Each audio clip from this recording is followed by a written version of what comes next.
pertama dari Bimtek hari ini yang materi penatausahaan laporan keuangan. Bapak, Ibu, Saudara, peserta Bimtek, sesuai dengan jadwal yang sudah dibagikan, kegiatan ini akan berlangsung selama 4 hari dan hari ini merupakan materi pertama dari serangkaian materi dibawakan oleh materi lain. Mohon maaf, mungkin pelaksanaan ini agak tertunda karena rektor tadi ada kegiatan lain. Baiklah, untuk mempersingkat waktu, kami akan warahmatullahi wabarakatuh. Disajikan sesuai dengan prinsip akuntansi. Nah, makanya Bapak Ibu, pada kesempatan hari ini kita akan mencoba melakukan pelatihan dengan harapan bahwa laporan keuangan kita ke depannya sebentar itu kualifikasinya kerennya bisa hilang menjadi tanpa pengecualian. Kalau dulu ada pengecualian, laporan keuangan sudah dijadikan secara wajar sesuai dengan prinsip akuntansi, maka nanti ke depannya kita ingin tidak ada lagi pengecualian.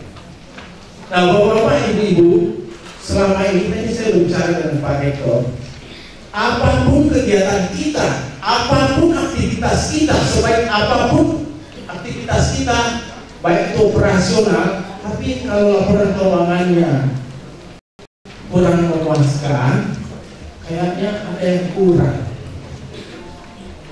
Makanya pada pagi hari ini Pak Rektor ingin supaya kita semua bisa membuka keran pengecualian itu.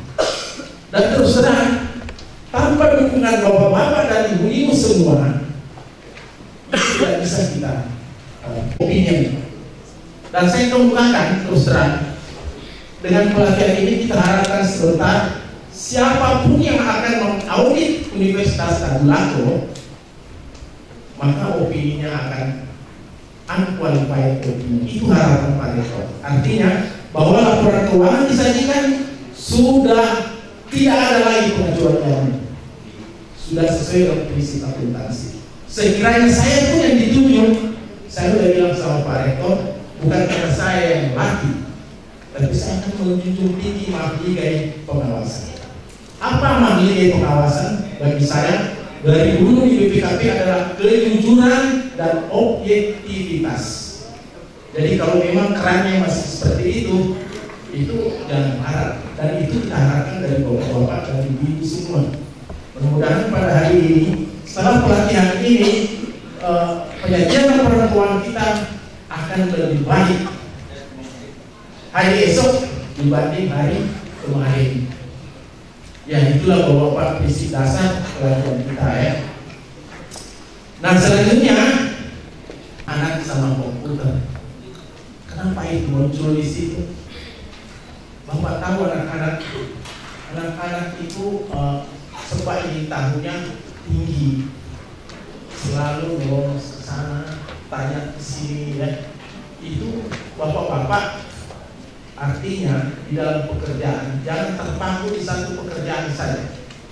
Kalau ada waktu, buka saja di Google, minta perlu 76, dapat download, sudah ada di satu. Dengan komputer kita bisa punya buku satu mobil kalau di print out. Ya, tinggal bapak pilih saja apa itu undang-undang yang mau ini.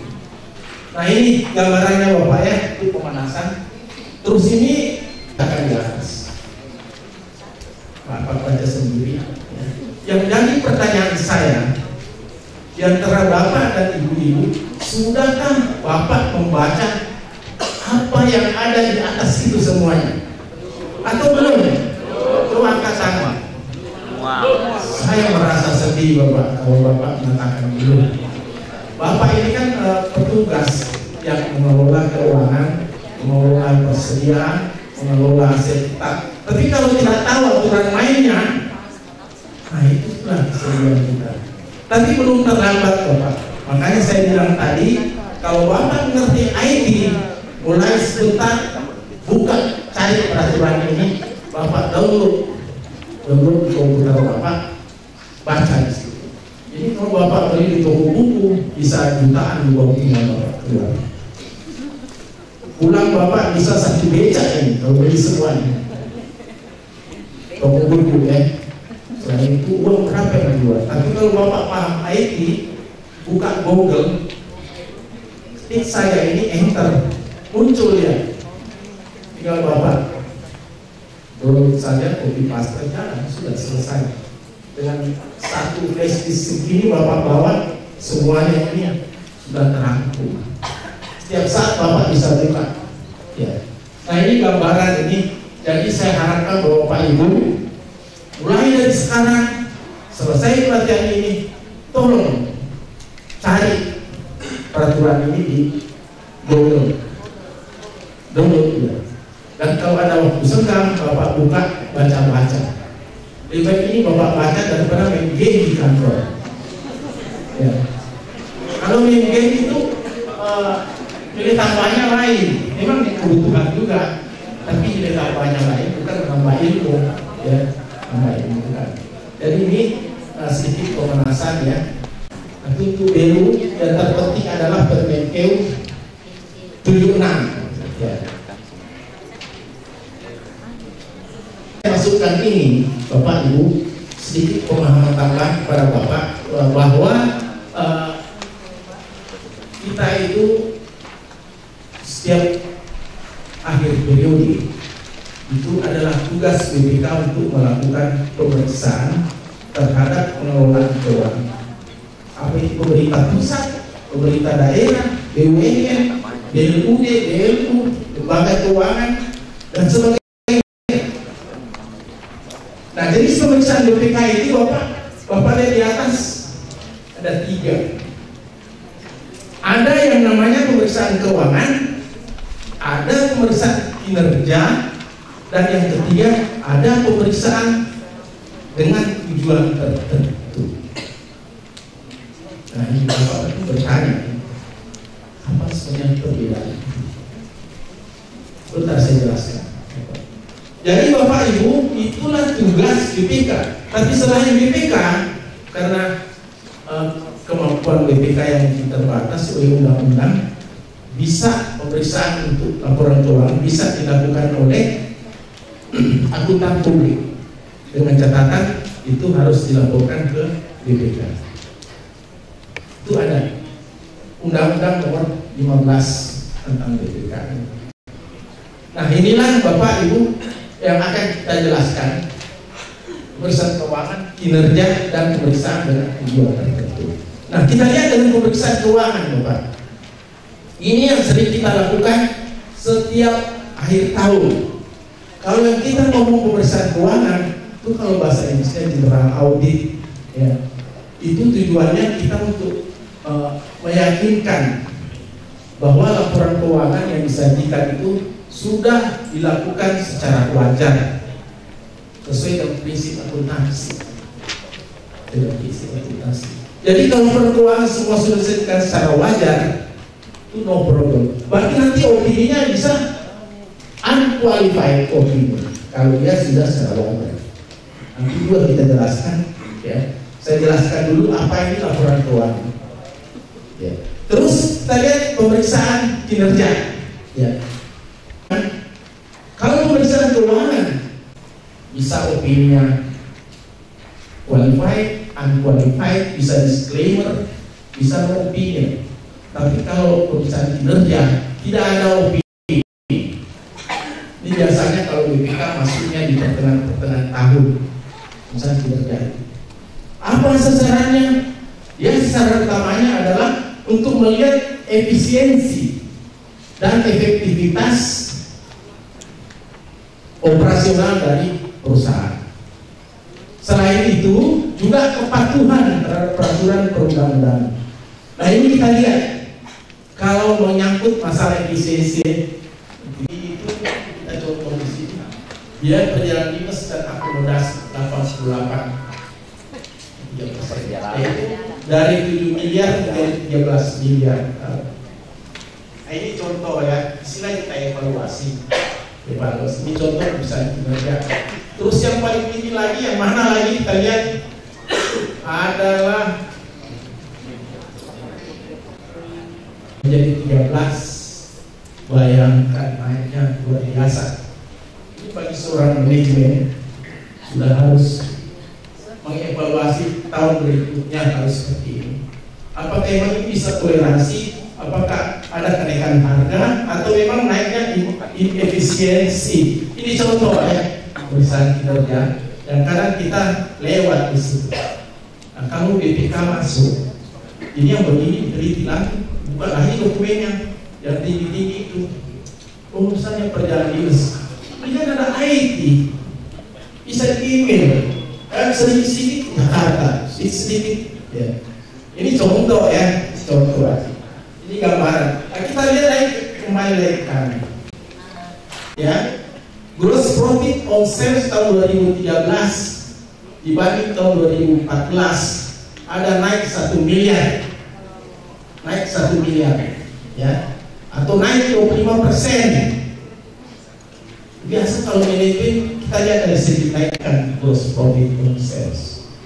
Tapi kalau kita pemeriksaan efisiensi salah satunya, jangan dulu kita lihat, coba kita lihat persen pendapatan. Persen pendapatan tahun 2013 dengan asumsi sales 100%, maka biaya cost of goods sold-nya 6 miliar itu adalah 60%. Dibanding tahun 2014 cost of goods sold-nya 64,3%. Berarti ada kenaikan. Jadi ada kemungkinan efisiensi, ada kebobosan. Nanti naik biaya. Sehingga kita lihat gross profit on sale-nya malah turun. Karena ini salah satu Bapak ya, saya buka wawasan saja Bapak Ibu, bahwa Bapak saya yakin banyak yang lebih ahli di sini, apalagi dari ekonomi ya, urusan perusahaan, urusan politik. Ini sarapan pagi, sarapan pagi ya. Ini contoh saja pemeriksaan kinerja. Di samping itu saya bilang tadi ada pemeriksaan kepatuhan.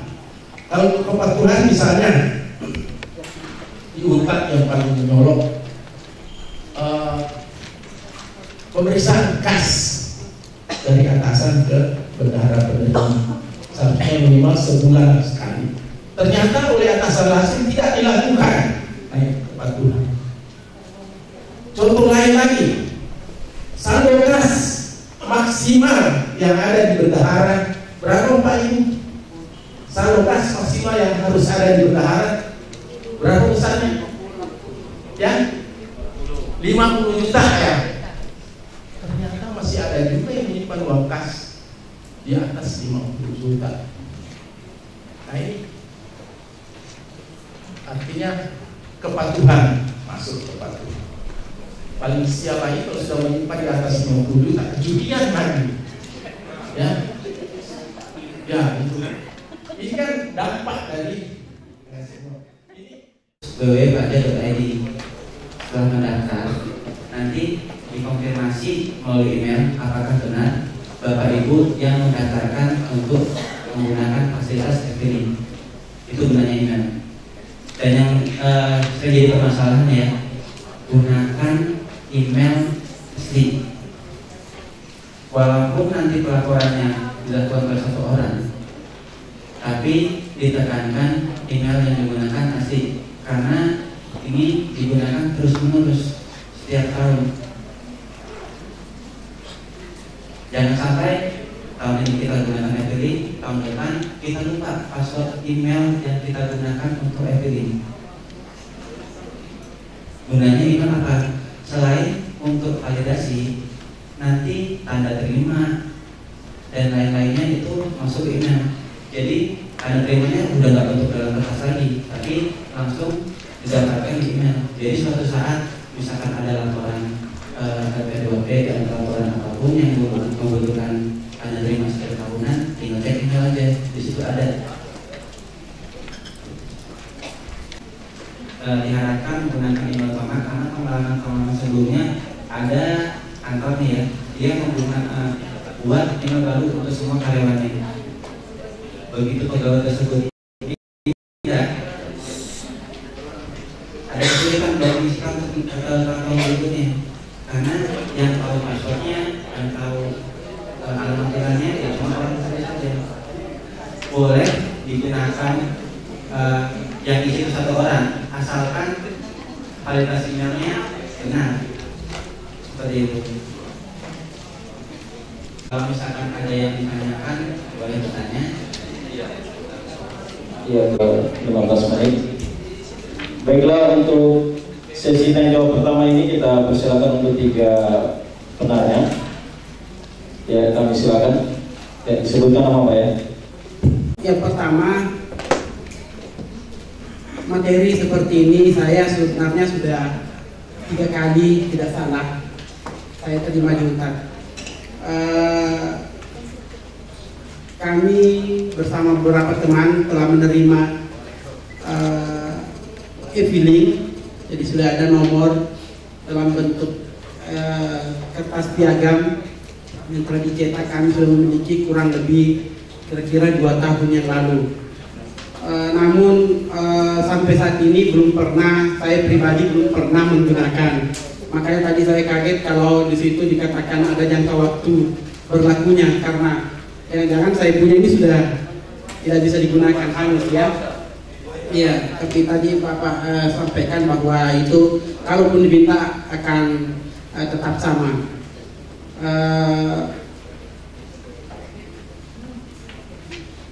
Kami mengalami kendala Pak, kalau mengisi, saya pernah coba mengisi, belum sampai di akhir daripada formulir-formulir yang harus diisi itu internetnya sudah tidak connect lagi. Jadi itu kendala yang kami hadapi di UNTAD.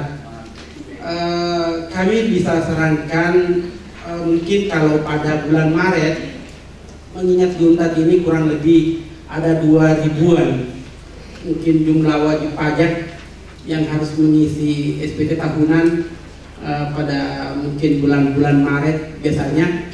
Itu selepas mungkin kantor pajak bisa membuka semacam helpdesk yang di rektorat, di mana mungkin di sana bagus internetnya, sehingga kami dapat dimudahkan untuk mengisi SPT tahunan. Jadi apabila kami mengalami kendala pada bulan Maret itu, ada petugas pajak yang bertempat di rektorat yang bisa kami tanya. Mungkin seperti itu saran saya. Kemudian selanjutnya Pak, saya pernah ada keluarga yang tinggal di rumah yang punya usaha. Mereka membuat usaha dan bermohon untuk membuat NPWP, dan NPWP-nya sudah diterima. Tetapi keluarga ini sudah pindah tempat lagi, tidak tahu usahanya apa, sekarang tidak jelas lagi. Sampai ada sanksi yang akan dijatuhkan apabila tidak dilaporkan.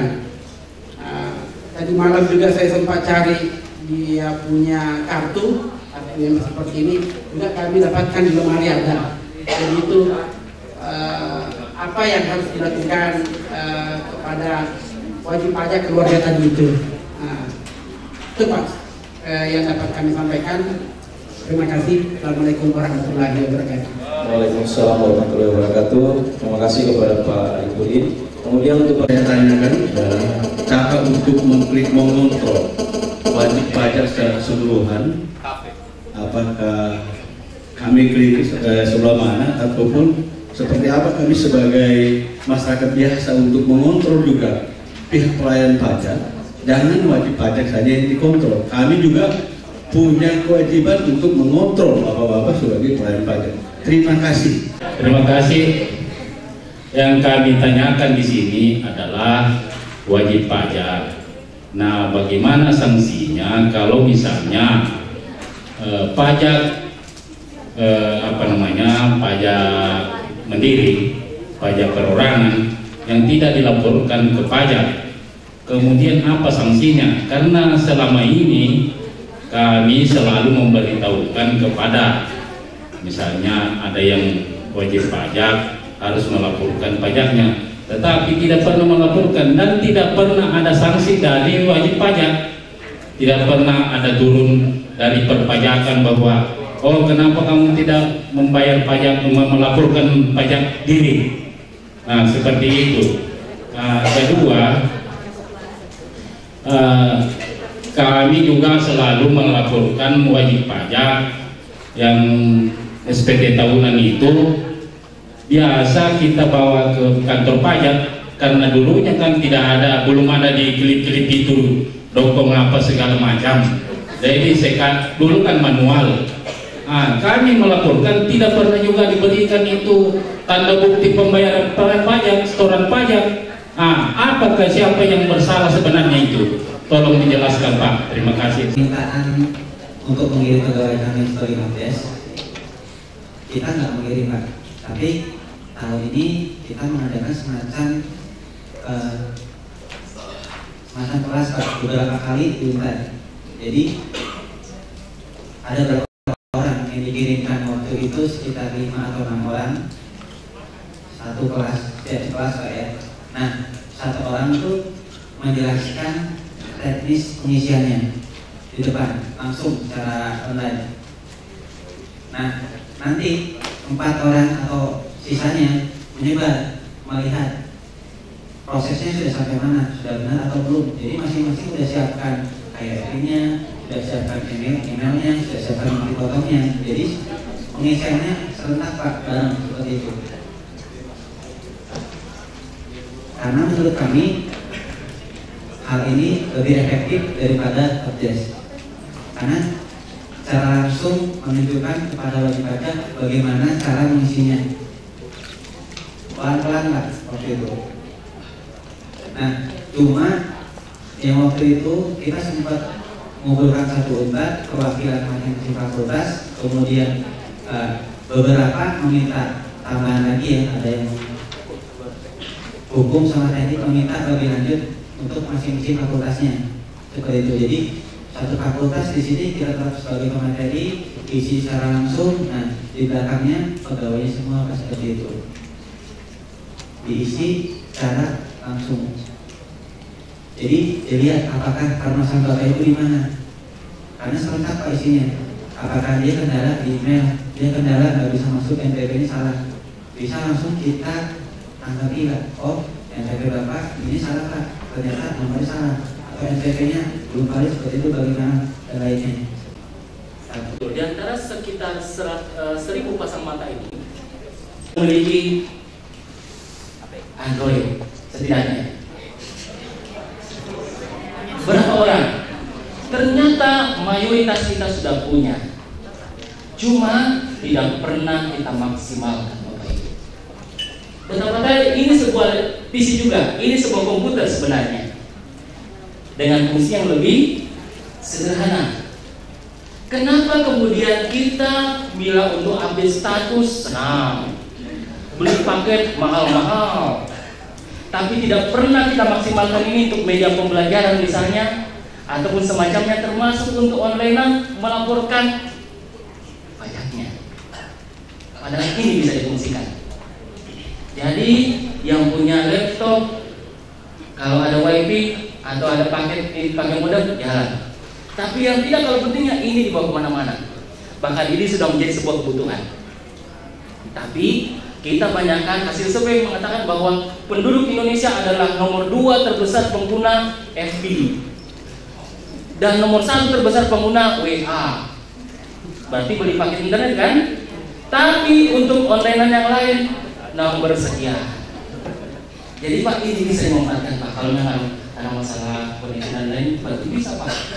Ya, jadi ini misalnya kita punya bisa pakai Google Chrome, pakai apa tuh Opera Mini misalnya bisa.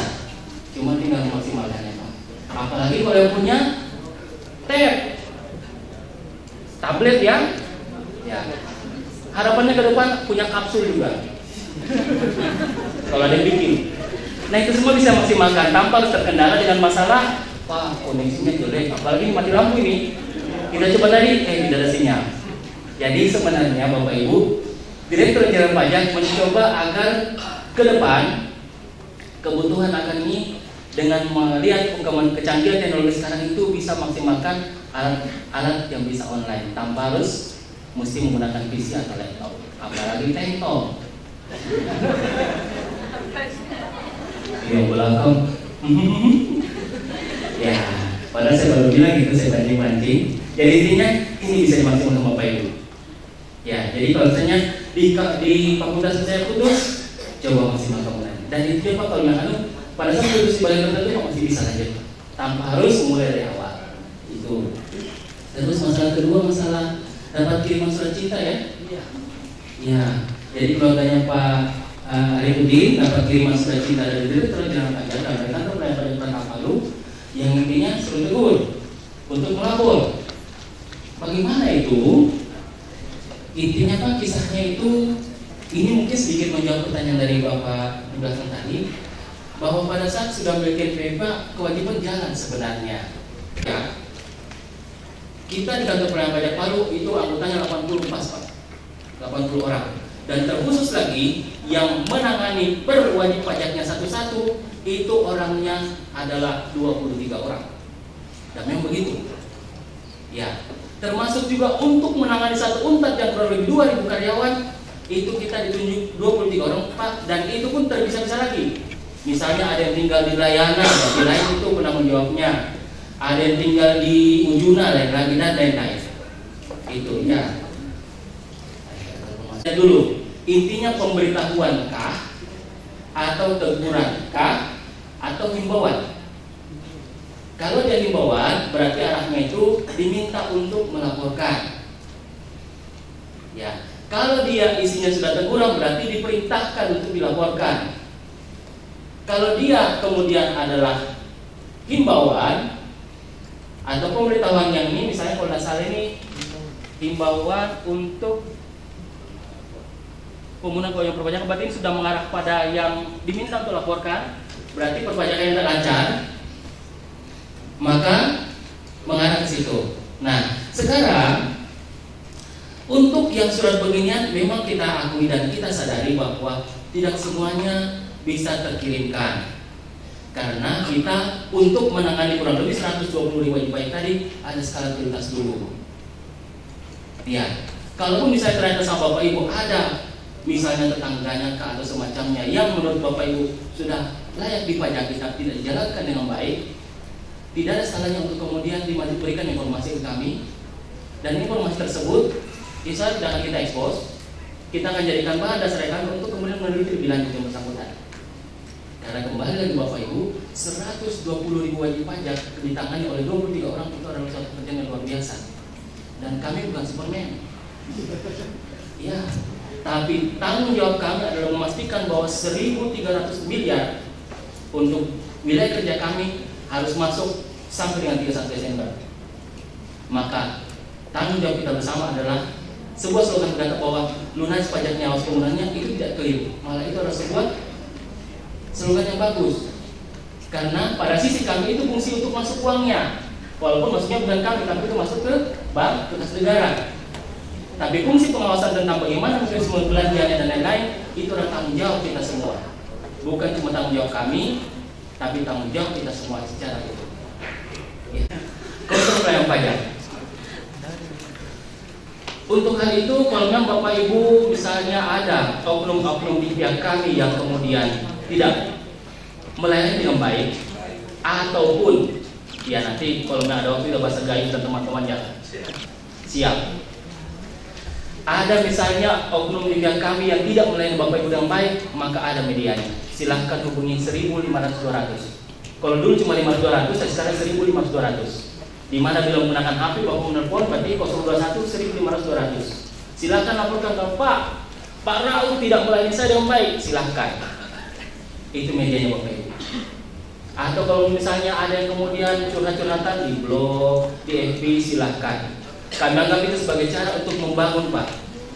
Karena sejak sebelum kasus GT terungkap dan lain-lain, kami sudah berusaha memperbaiki diri terus Pak. Karena mengingat tanggung jawab akan luar biasa.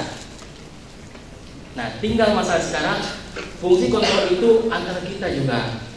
Kami juga fungsi mengontrol untuk belanjanya UNTAD. Yang kami tahu UNTAD itu kurang lebih sekitar 900 M dananya, kurang lebih. Nyampur ya, ada belanja barang jasa sama belanja pegawai dan lain-lain. Nah itu juga perlu dilihat juga. Tapi insya Allah untuk rektoratnya pada sisi pengelolaan sudah lumayan bagus.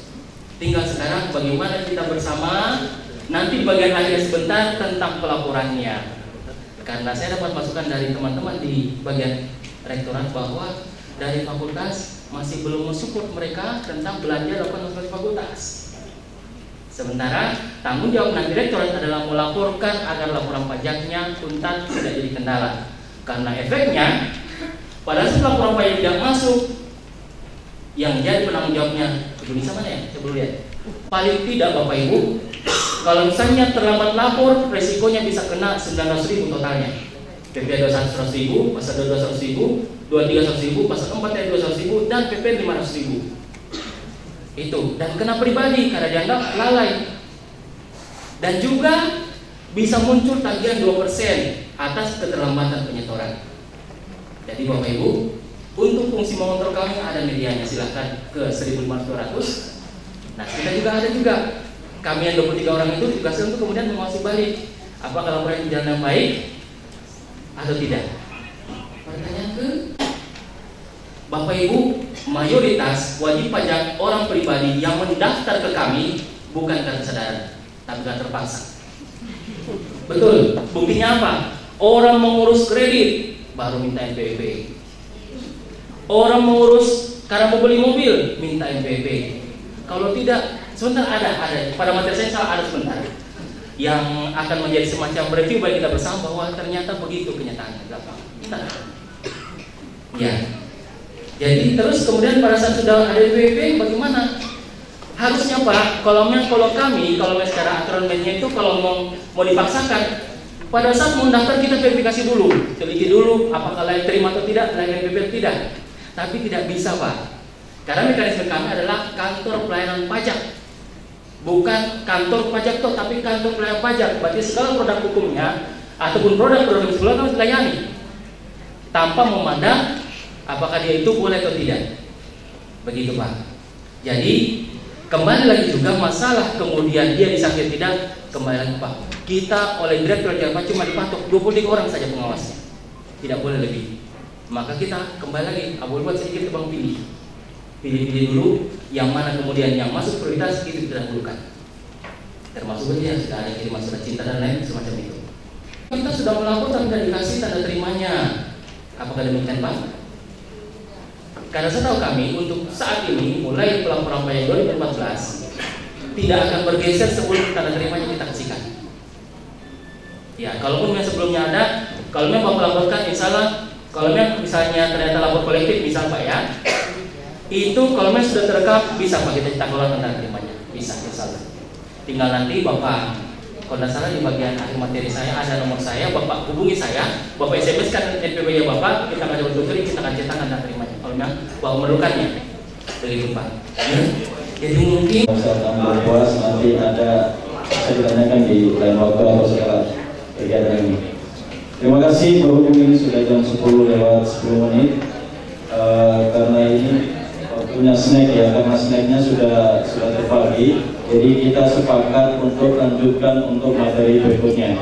Karena ini materinya menarik sekali, tidak sangat menarik juga dengan masalah yang tadi. Jadi materi berikutnya ini adalah pemotongan dan pemungutan pajak. Nah ini diharapkan kepada semua pengelola keuangan, diharapkan disimak baik-baik, jangan sampai ada kesalahan di dalam pemungutan maupun pemotongan maupun pemungutan pajak. Jadi siap. Pada kesempatan ini salah saya akan menyampaikan materi. Bapak Ibu, sebelum kita masuk pada materi, saya bertanya dulu. Ada yang punya indikasi penyakit jantung? Tidak? Ada yang punya kondisi sakit dan apa?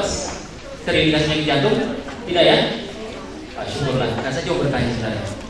Dan ada hubungan materi. Oh, untuk diambil kayus boleh, kita atur.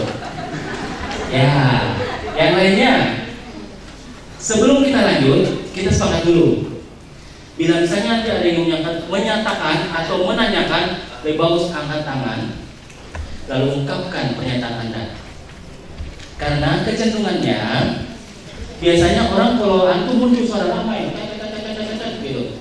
Tapi begitu misalnya minta silahkan, diam semua.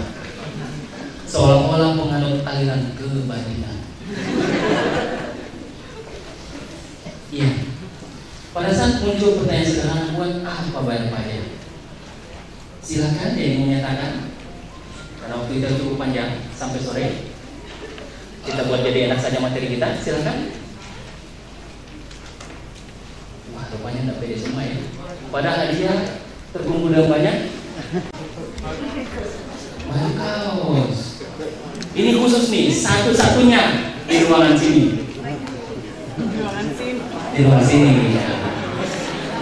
Ya.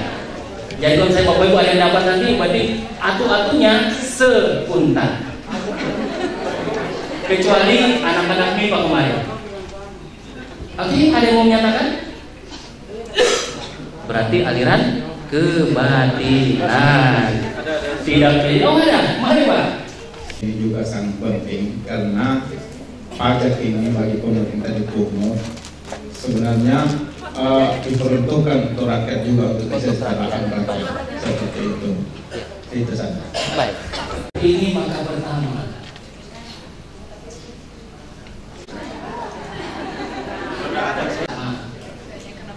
Ya kalau beberapa kampus yang swasta kemarin katanya statusnya termasuk kampus saya di sini. Saya masih mahasiswa juga. Bilang katanya dibukukan alasan dana gitu. Tapi UNTAD dalam hal ini untuk dana pendidikan bila tidak dibikin besar, maka dampaknya bisa saja anak mahasiswa membayarnya dalam jumlah yang besar. Maka anggaran pendidikan diupayakan dinaikkan terus. Yang kedua, aduh, bukan cuma tambah lele. Ini bukan cuma tambah lele. Kalian ini juga untuk membangun fasilitas umum, kalau kemudian tidak ada dananya, tadi pendidikan tidak ada dana, bangun fasilitas umum tidak ada dana, maka jadilah la yamutu wa la yahya. Tidak bermutu karena tidak ada biaya.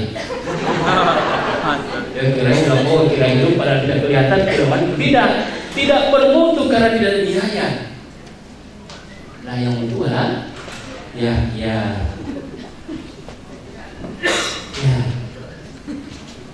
Lalu kemudian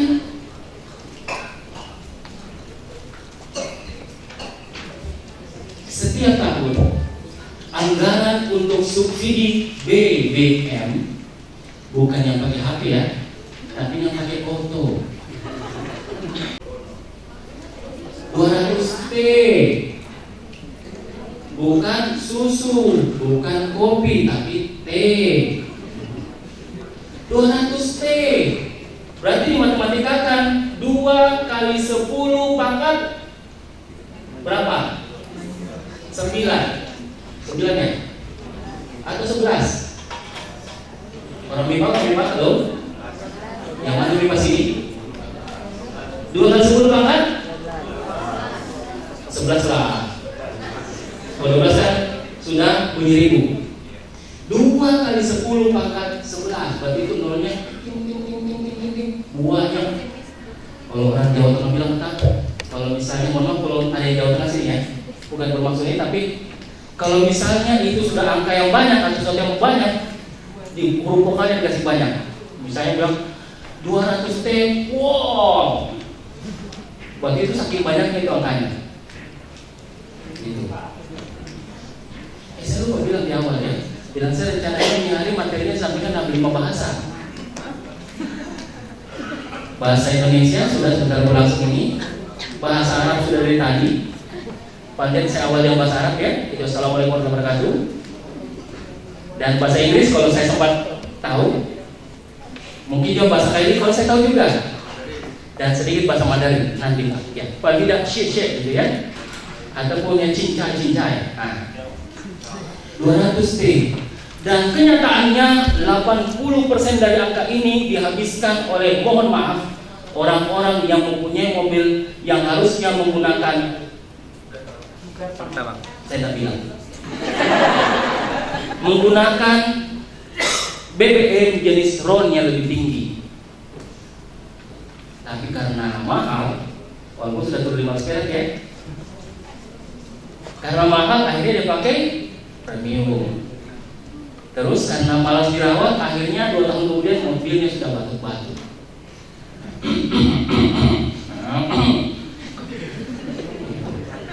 Lama-lama bilang begitu minum komik saja. Ya, 200 T, 80%. Alangkah baiknya alangkah bijaknya bila kemudian angka itu kita turunkan sedikit, yang kemudian menggunakan premium untuk kendaraannya yang kendaraan bagus tadi, ubah sedikit polanya jadi pakai pertama agar bisa dimaksimalkan untuk belanja yang baik. Yang keempat, untuk alutsista. Apa itu alutsista? Yang pasti bukan Inul Daratista ya, apalagi Inul Vista, bukan. Kalau itu tempat karaoke. Alutsista, alat. Halo. Ya Pak? Ya Pak? Utama sistem pertahanan. Ya. Ya, alat utama sistem pertahanan. Alutsista. Kenyataannya adalah selama ini anggaran kita untuk fasilitas ini itu rendah. Efeknya apa? Negara tetangga kita memandang kita sebelah mata. Beberapa waktu yang lalu pesawatnya negara tetangga yang sering mengalahkan timnas kita mendarat di pulau terluar kita. Tapi karena TNI sudah mulai dibekali, apalagi mereka baru habis ulang tahun kemarin, bilang, kalau kau tidak angkat kaki, saya dorong, cepat pergi.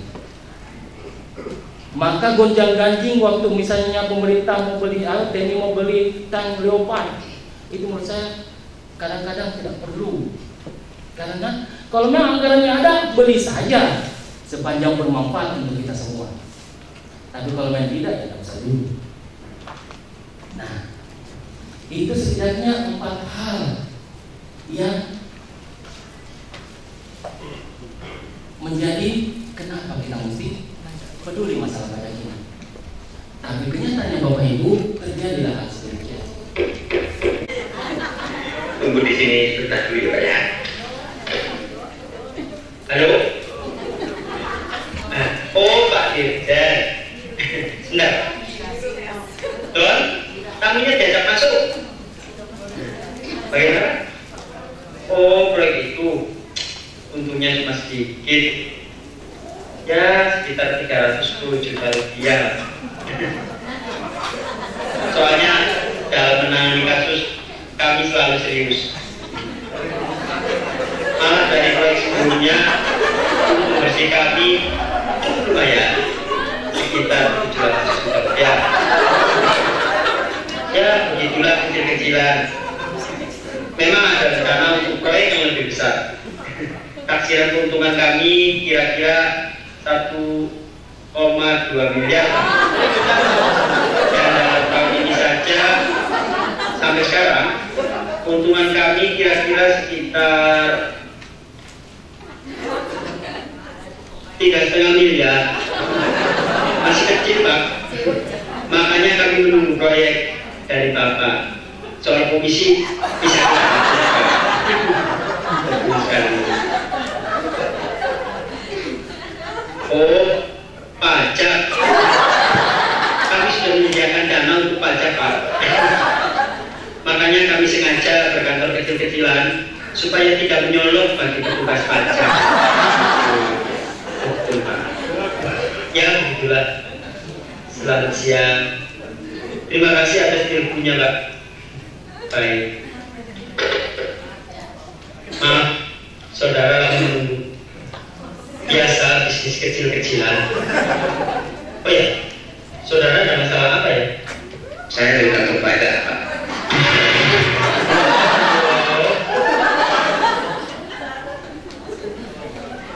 Bapak Ibu, biasanya itu akan cenderung menghindar.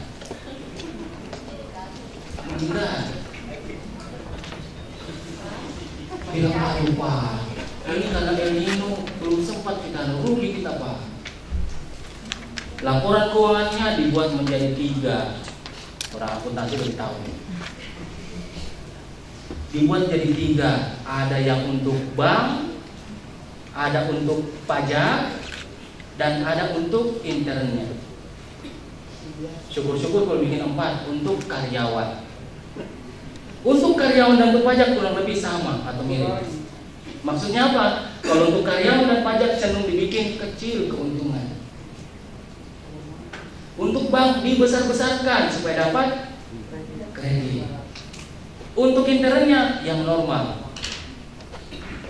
Tujuannya apa? Menghindari pajak. Ya tadi, pajak. Kita sudah siapkan dananya Pak. Langsung aja kita berkantor kecil-kecilan. Dan itu kenyataannya Bapak Ibu, di seputaran wilayah kita ada yang begitu banyak. Ya. Kelihatannya bilang tokonya cuma toko kelontong kecil. Dan begitu kita telusuri ternyata dia distributor kecap misalnya. Yang omsetnya tidak terbayangkan. Nah, sementara kita diberi amanah untuk kemudian memastikan bahwa tahun 2016 ini 2000 T target APBN kita berarti 2 kali 10 pangkat 12 APBN kita itu bisa terpenuhi. Karena dana kita bukan dana yang ada, bukan fresh money yang ada di kas negara. Bukan. Ini berbicara tentang uang yang keluar masuk, yang kemudian dipakai belanja, masuk lagi, putar keluar lagi, sehingga pada akhir periode diklaim bahwa totalnya tercapai atau tidak. Di mana kemudian pajak memegang peranan kurang lebih 1.334 T. Dan itu uang semua, bukan daun kelon. Saya ingat lalu waktu saya baru datang kemari, saya dinasihati, itu 15 tahun yang lalu ya. Lebih tepatnya saya datang ke Palu itu akhir Desember tahun 2000. Berarti sudah lumayan lama juga ya. Saya dinasihati bilang, jangan sekali-kali makan sayur kelornya Palu. Jadi lupa pulang katanya. Betul. So 15 tahun tidak pulang-pulang karena belum dapat mutasi. Ya. Kalau kemarin mutasi 3,5 tahun di Poso. Syukur-syukur sudah tidak komplit. Begitu kita sudah balik ke Palu, ada yang bom bunuh diri kantor polisi. Alhamdulillah, lewat gitu. Apalagi lagi katanya ada Santoso dan teman-temannya, urusnya bin saja. Karena kalau misalnya kita juga ikut memikirkan bahwa ada masalah terorisme lah, masalah kriminal lah, masalah korupsi, kita tiap hari juga ikut memikirkan pada tahunan. Habis waktu dan energi kita untuk memikirkan hal-hal tersebut, padahal efeknya sama kita justru bikin sakit. Begitu bilang misalnya, terjadi kriminal ini, begitu ya, ada kita pikir-pikir terus, saya kepala sebentar, mikir. Padahal menurut saya, kalau memang berita itu biar urusannya yang berwajib saya mengurusi, tidak usah kita. Urusannya kita adalah pertama, untuk yang statusnya dosen atau pengajar, ajarkan ilmunya dengan sebaik-baiknya. Untuk kemudian di bagian diamanahkan sebagai bagian mengelola keuangan misalnya, maka pastikan bahwa pajaknya bisa dibayarkan dengan baik dan benar. Ya. Dan setelah itu pastikan bahwa Mbak Pera dan teman-teman dan Mbak Nisa dan teman-teman di rektorat bisa bikin laporan pajaknya dengan baik. Karena kalau tidak, sakit kepala mereka gara-gara kita semua. 2.000 triliun 1.334 T pajak.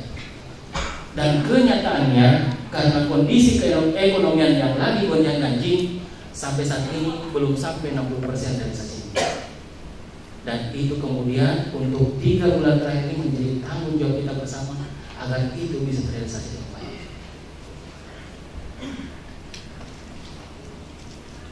Maka muncul sebuah pertanyaan, peran serta kita apa? Apa yang kemudian menjadi tanggung jawab kita bersama untuk masalah perpajakan ini? Silakan angkat jempol kakinya. Kalau yang menyatakan, jangan ya, saya tidak enak boleh angkat. Nanti bilang ada sesuatu gitu. Silakan bagi yang menyatakan sebelum kita membahas materi lanjut. Bila kemudian muncul pertanyaan begini, apa perasaan kita? Maka ya Pak, banyak Pak. Begitu Pak ya. Baik, kita kasih juga.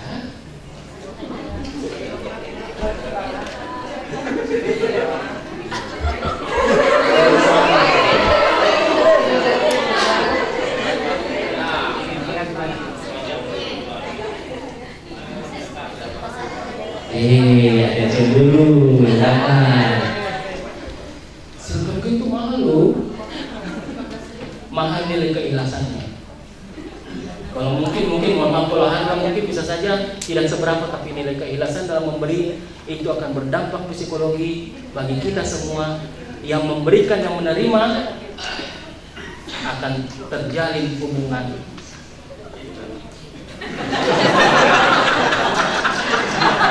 Oh, sebentar kita tes, ada bagian tes sebentar. Ada bagian sebentar. Tahan tes sebentar. Ya. Apa peran serta kita? Pertama,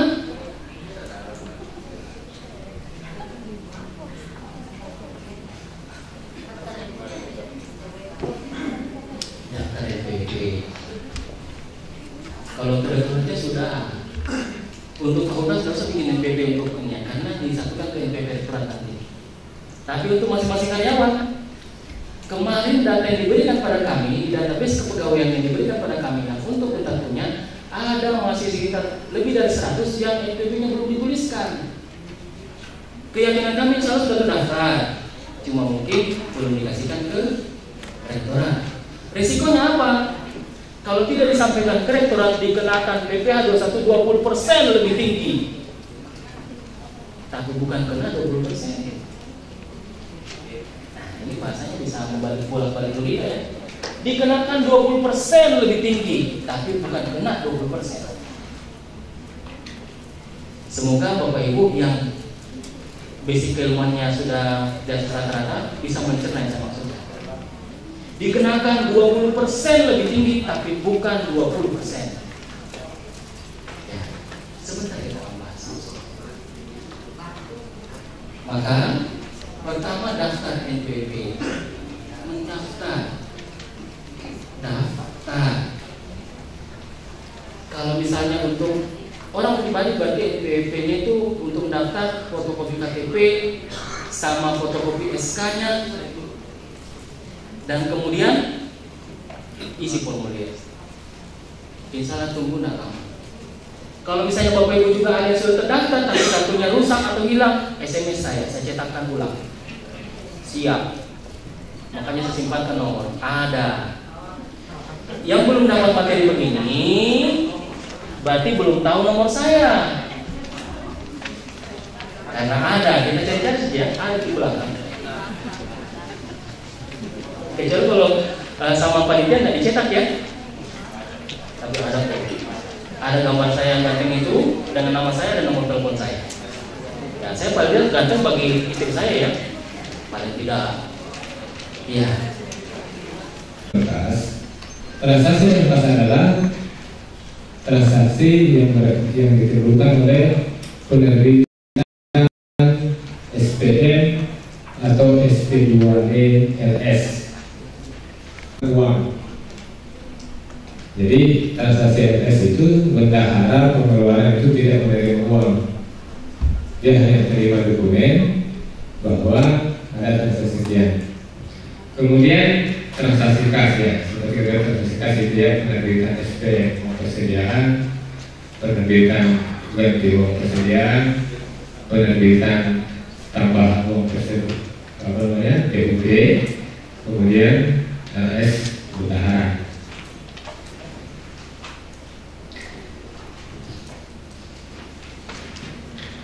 Nah, sebelum saya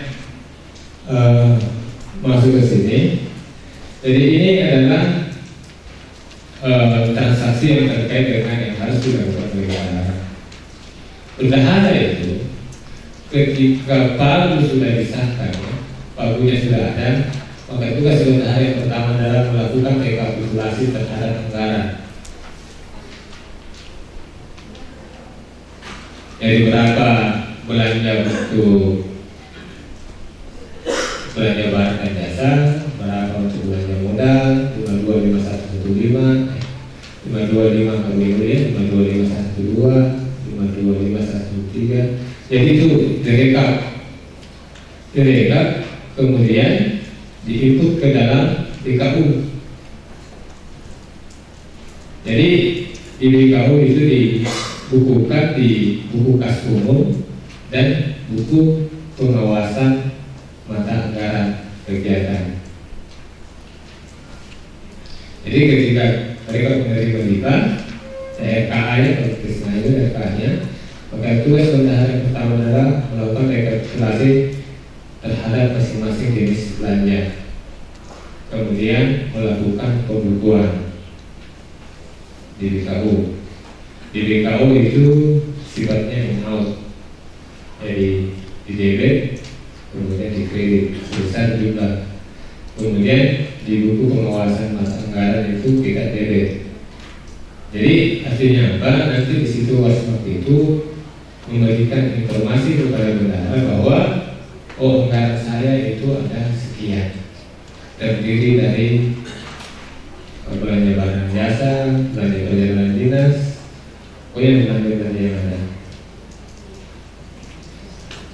Ini pada saat pagu diterima,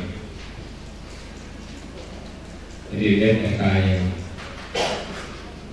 Nah, kemudian ya setelah pagu diterima, tentunya kan yang terjadi adalah transaksi pelaksanaan anggaran. Nah, yang pertama yang disebut adalah penerbitan SPM dan SP2D LS. Nah, kita kan sudah tahu bahwa LS itu sifatnya pembayaran langsung ke pihak ketiga. Jadi dari rekening kas BU langsung dibayarkan ke rekening pihak ketiga, tidak melalui bendahara pengeluaran. Sehingga transaksi ini dicatat di BKU itu hanya sifatnya in-out. Artinya yang harus pengeluaran masuk, kemudian pengeluaran ada keluar. Kemudian setelah itu di buku Wasmak di kredit sebesar nilai yang terbit, nilai bruto yang ada di SPM. Kenapa harus diinput di Wasmak? Supaya bendahara tahu bahwa sisa pagunya sekian. Jangan sampai nanti misalnya bendahara asik-asik membayar, ternyata pagunya sudah minus. Kemudian demikian pula halnya dengan di buku pajak. Jadi bendahara itu wajib mencatat setiap penerimaan pajak yang dipotong atau jumlah yang disetorkan. Nah, jadi pajak dari NS ini dicatat juga in-out karena bendahara sebenarnya tidak tidak menerima uang itu dan tidak menyetor uang itu. Jadi kasih itu yang melakukan pemotongan. Kenapa kita lakukan ini? Supaya nanti kita tahu bahwa dari pelaksanaan anggaran kita itu jumlah pajak yang dibayar adalah sebesar sekian. Nah, selama ini kan kita tidak tahu berapa jumlah pajak yang dibayar. Jadi biasanya kalau di pelaporan itu sebetulnya melaporkan Pada saat kita mau melakukan berapa jumlah pajak yang dipungut dan berapa jumlah pajak yang dibayar, biasanya kita kesulitan karena datanya kurang.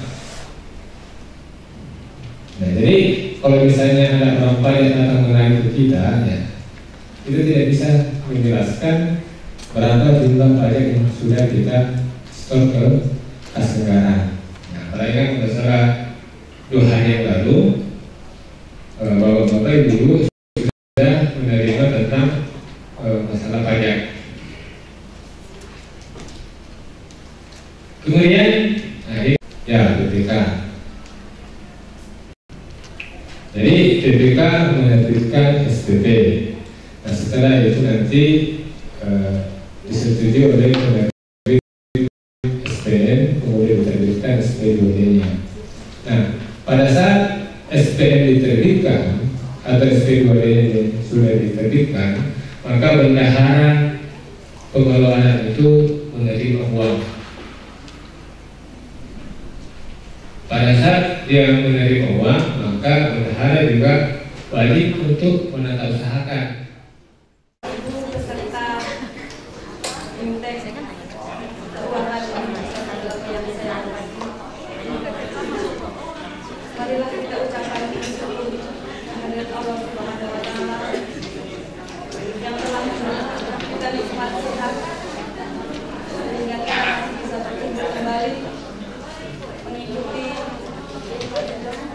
acara Bimtek di hari terakhir ini. Terima kasih dokumen laporan keuangan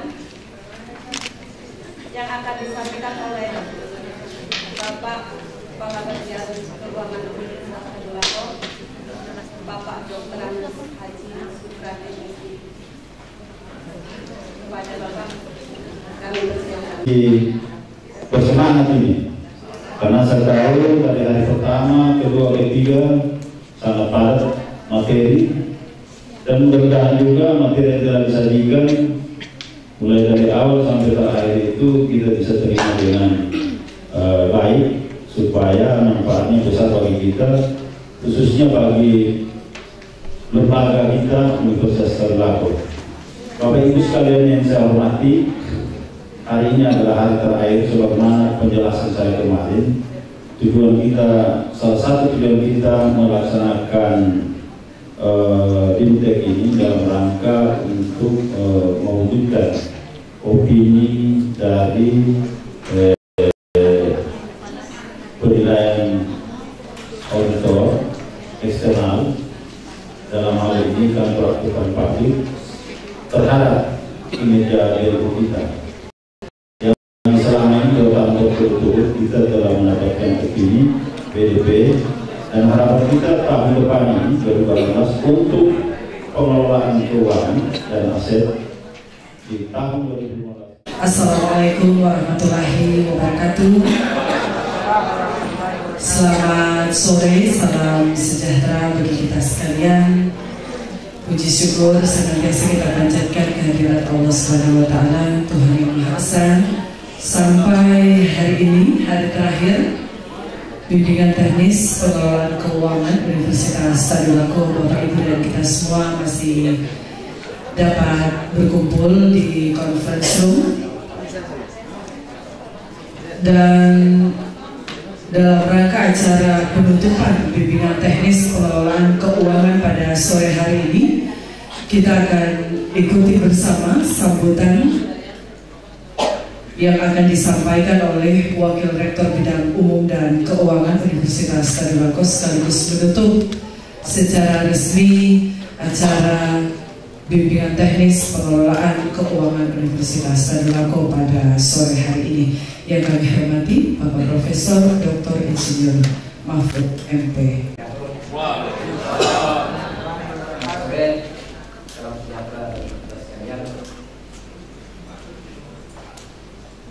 Saya hormati Wakil Dekan Bidang Umum dan Keuangan, verifikator, kemudian kepala biro, dan seluruh peserta bimbingan teknis yang saya muliakan. Syukur alhamdulillah kepada Allah Subhanahu wa Ta'ala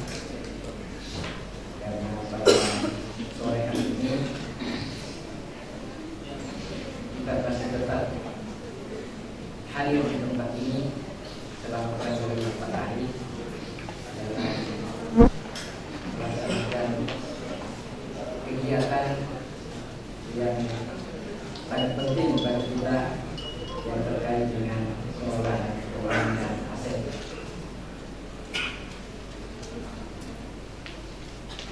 Saya memberikan apresiasi kepada rekan-rekan semua atas ketekunan dan keseriusannya dalam mengikuti acara bimbingan teknis ini berkaitan dengan pengelolaan keuangan. Ada beberapa hal mungkin yang perlu saya sampaikan berkaitan dengan pengelolaan keuangan.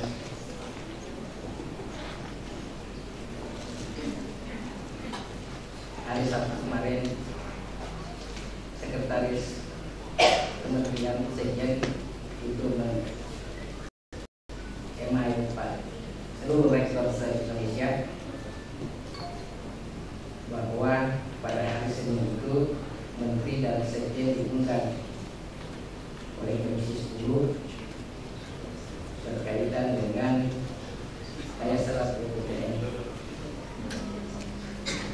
Waktu itu Pak Menteri memberikan penjelasan dan termasuk kekecewaannya bahwa sampai tanggal 30 September daya serap se-Indonesia itu baru 14%, dan dia minta per Oktober itu harus ada kemajuan karena saatnya akan bernegosiasi dengan DPR untuk pengalokasian BPJS, dan kita diberi peringatan bahwa bagi perguruan tinggi yang tidak menyerap dana terutama BPJS itu akan dikurangi jatah BPJS-nya untuk tahun 2016. Nah, implikasinya apa? Tentu kalau kita dikurangi, ya kita harus membuat regulasi juga bahwa bagi fakultas yang tidak menyerap secara maksimal BPJS-nya tentu dapat sanksi juga, karena kita secara nasional kita akan dikurangi BPJS. Olehnya itu saya minta kepada terutama pada Wadek hidup dan seluruh jajarannya berkaitan dengan penyerapan dana ini, terutama BPJS, segera dimaksimalkan. Masih ada waktu kurang lebih 2 bulan. Harus dimanfaatkan. Mendingan daya serap BLU yang ada tersisa dibanding BPJS atau secara umum lebih tinggi. Karena kalau uang ini itu tentu akan kembali ke negara dan tidak mungkin bisa dikembalikan, bahkan bisa dikurangi. Oleh itu pada kesempatan ini saya ingatkan kepada teman-teman segera melakukan langkah-langkah yang strategis bagaimana segera digunakan dana BPJS.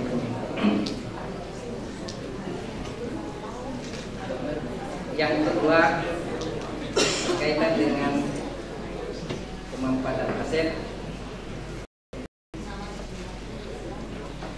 Kemarin juga waktu ketemu dengan BPKP kami diingatkan bahwa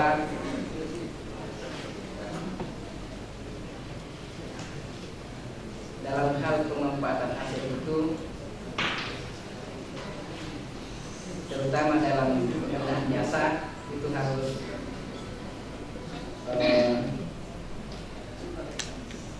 dilaporkan ke kas negara, terutama kita dalam hal yaitu karena tidak berarti bahwa pemeriksaan langsung ke unit-unit tentang penggunaan aset katakanlah di laboratorium, tetapi boleh jadi kegiatan kerjasama itu terdata di situ. Misalnya ada kegiatan atau kerjasama yang menggunakan dari instansi lain menggunakan laboratorium kita, dan di sana terbukti bahwa ada pembayaran jasa laboratorium, nah, itu akan ditelusuri, dan terbukti yang di sana dia akan cross check ke sini, betul tidak ada setoran jasa laboratorium yang masuk ke kas untar. Dia wanti-wanti kita bahwa jangan sampai hal seperti itu bisa membuat kita akan menjadi kurang bagus dalam pengelolaan keuangan. Dua hal itu yang penting bagi saya untuk kita cermati bersama dalam hal pengelolaan keuangan ini. Nah, tentu dengan hasil bimbingan yang kita lakukan selama 4 hari ini, ya saya berharap ini akan menjadi bekal bagi kita semua untuk ke depan, mulai dari administrasi pelaporan sampai kepada akuntabilitas dari laporan itu bisa kita capai, sehingga menjadi tujuan kita bahwa pengelolaan keuangan kita ini setelah diaudit oleh akuntan publik bisa lebih baik dari apa yang kita lakukan sekarang. Saya kira hanya itu yang saya bisa sampaikan. Terima kasih banyak atas partisipasinya semua pihak, terutama peserta, dan lebih khusus kepada panitia yang telah melaksanakan kegiatan ini selama 4 hari. Dengan mengucapkan alhamdulillahirobbilalamin, kegiatan bimbingan teknik tentang pengelolaan keuangan dengan resmi saya nyatakan selesai. Assalamualaikum warahmatullahi wabarakatuh.